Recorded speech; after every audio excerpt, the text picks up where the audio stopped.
जादुई आंकड़े से ज्यादा समर्थन हासिल करने वाले विजय क्या एक बार फिर राज्यपाल के पास जाएंगे? लेकिन उससे बड़ा सवाल, क्या राज्यपाल उनको मिल पाएंगे? दोस्तों, तमिलनाडु की राजनीति में हर मिनट कुछ ना कुछ बदल रहा है। हो सकता है जब तक ये आप वीडियो देख रहे हो फिर कोई नया घटनाक्रम हो जाए। आखिरकार जिसकी उम्मीद थी वो हो गया।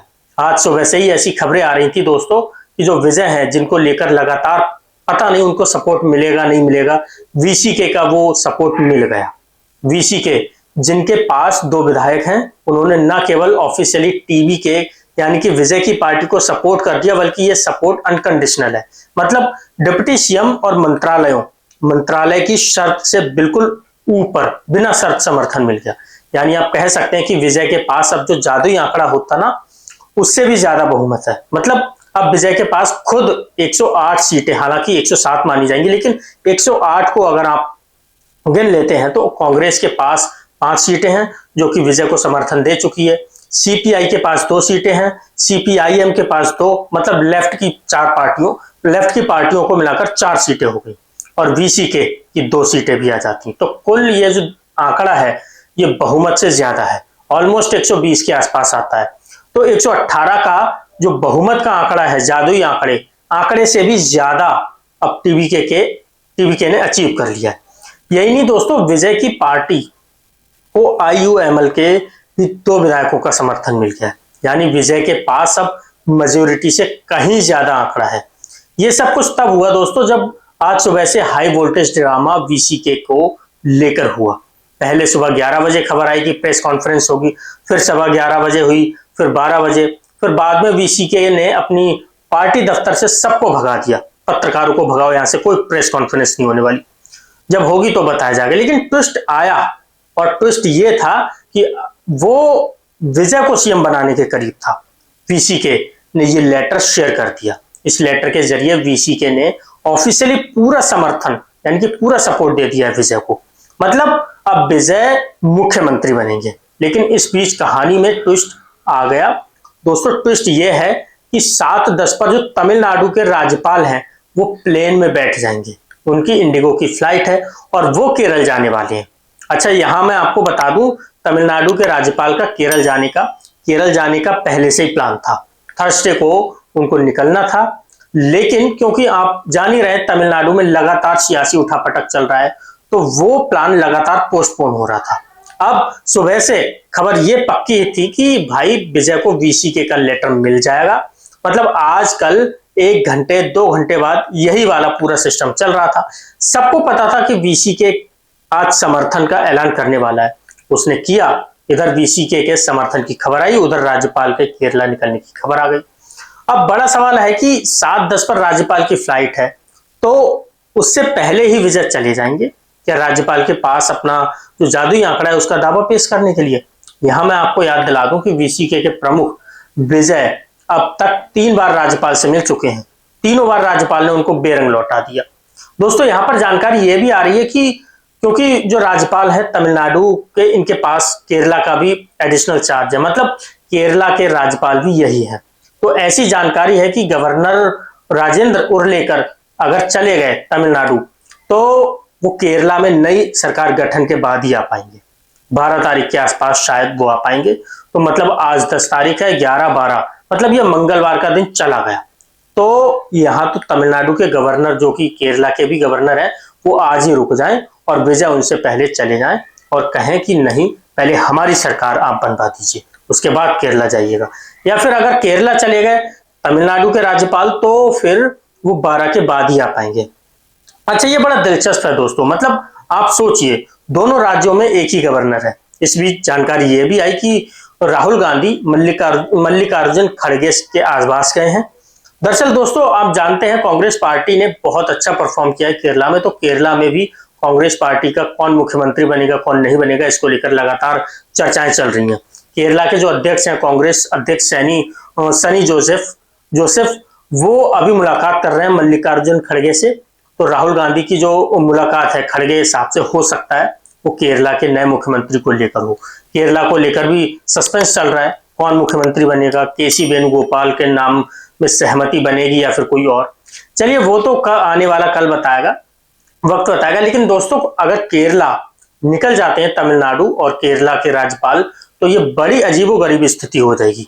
यहाँ मैं आपको एक और चीज बता दूं, एआईएडीएमके के बीच में बहुत बड़ा फ्रैक्शन आ गया है।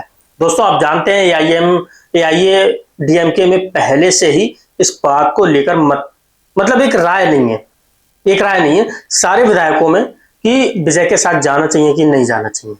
तो पलानीस्वामी चाहते हैं कि एआईएडीएमके किसी भी तरह से टीवीके को सपोर्ट ना करे, लेकिन एआईएडीएमके के अंदर करीब 36 ऐसे विधायक बताए जा रहे हैं जो हर लिहाज से चाहते हैं कि वो टीवीके को सपोर्ट करें। तो ये भी हो सकता है कि आने वाले वक्त में जो 36 विधायक हैं इनका एक गुट अलग हो जाए एआईएडीएमके से, और ये इस सरकार को बाहर से समर्थन दे दे। मतलब बहुत कुछ होना है अभी तमिलनाडु की राजनीति में, लेकिन पिछले 2-3 दिनों से जो कुछ भी हो रहा है उस घटनाक्रम में सबसे ज्यादा जरूरी विजय के लिए ये होगा कि वो जल्द से जल्द, जितना जल्दी हो सके, मुख्यमंत्री के तौर पर शपथ ले लें, क्योंकि अब तो उनके पास आंकड़ा भी पूरा है। क्योंकि जो घटनाक्रम चल रहा है 12 तारीख तक क्या हो जाए तमिलनाडु में कुछ कहा नहीं जा सकता। हालांकि दोस्तों जिस वक्त मैं वीडियो रिकॉर्ड कर रहा हूं 5 से ज्यादा हो चुके हैं, और तो अभी लेटर आया है वीसीके का। उसके बाद वो लेटर शायद पूरा एक लेटर ऑफिशियली टाइप होता है, उस लेटर में विजय की पार्टी बताएगी कि उनके पास इस पार्टी के कितने विधायक हैं, उसके बाद वो लेटर पूरा कंस्ट्रक्ट होगा, फिर वो लेटर लेकर विजय जाएंगे। अच्छा, विजय को पहले गवर्नर के पास जाने के लिए वक्त भी लेना होता है।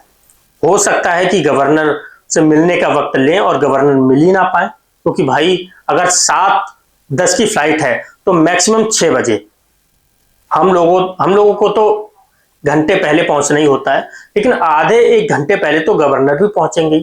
दोस्तों गवर्नर तो खैर बहुत वीआईपी है, तो कम से कम 1 घंटा पहले गवर्नर को पहुंचना ही होगा। तो वैसे भी टीवी के प्रमुख विजय के पास बहुत कम वक्त है।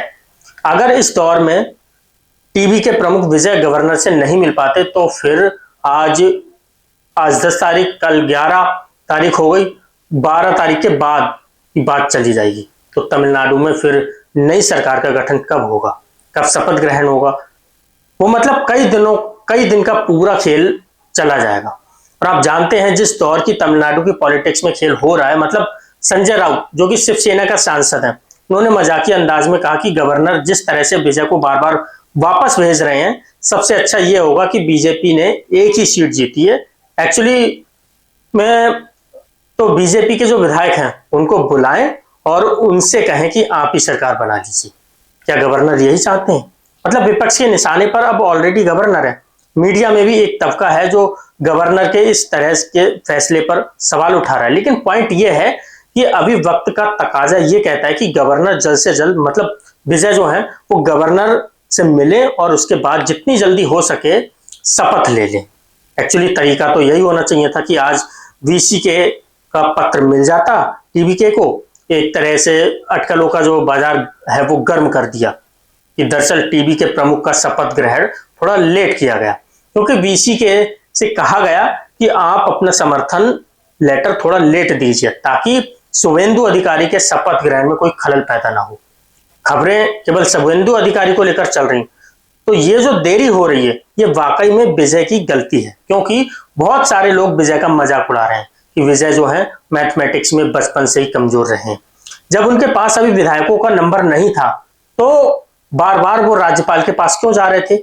वहीं दूसरी ओर ये भी कहा जा रहा है कि सबसे बड़ी पार्टी होने के बावजूद भी राज्यपाल ने इतने चक्कर लगवा दिए कि विजय को, और अब तक तो उनका शपथ ग्रहण हो जाना चाहिए था। अब देखते हैं दोस्तों हो पाता है कि नहीं हो पाता है, लेकिन हाँ ये है कि अगर 12 तारीख तक मामला गया तो फिर तमिलनाडु की राजनीति में कुछ भी हो सकता है। यहाँ तो दोस्तों एक रात में सरकार इन दिनों गिर जाती है, बन जाती, बिगड़ जाती है। 12 तारीख को पता नहीं क्या हो पाएगा। आपको क्या लगता है कमेंट बॉक्स में जरूर बताएं, और अगर आप चैनल पर नए हैं तो इस चैनल को सब्सक्राइब जरूर करें। जय हिंद, वंदे मातरम।